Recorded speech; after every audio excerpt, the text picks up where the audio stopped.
this video, we will discuss about mechanism of breathing in human.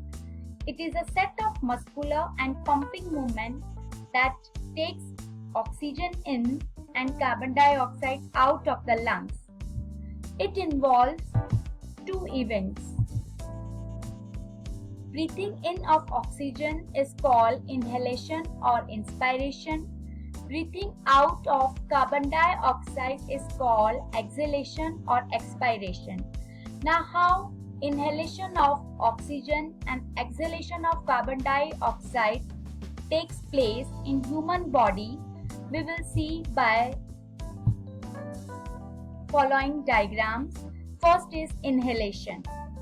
At the time of inhaling oxygen, our rib cage is going to lift or move upwards, so diaphragm become contract and become flat. So the volume of this thoracic cavity increase and pressure in alveoli decrease. So air moves in. With the air, oxygen entered in our nasal cavity to pharynx, pharynx to larynx, larynx to trachea, trachea to bronchi, bronchi to bronchioles, and bronchioles to alveolar sac, where through the blood capillaries diffusion takes place, and now our air alveoli become full of carbon dioxide.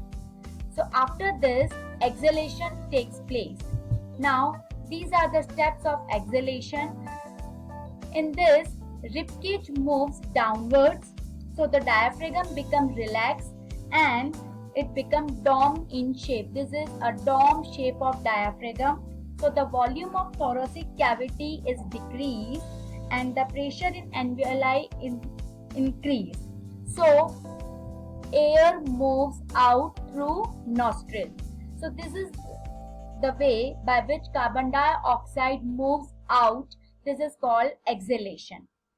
After inhalation and exhalation, some amount of gas remain in our lungs. You can see this pink part.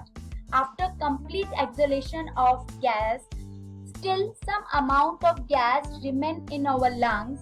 It is called residual volume. Now, what is residual volume?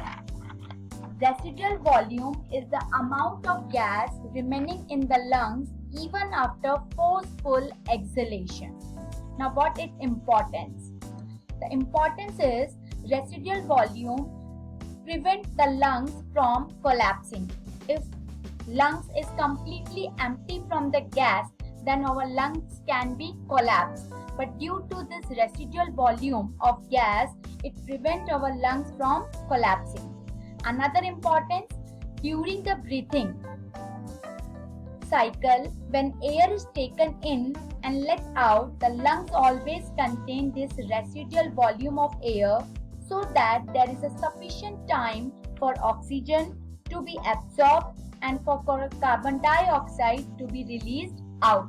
So while inhaling oxygen and exhaling carbon dioxide, in between the some seconds which takes place, at that time this residual volume helps to survive.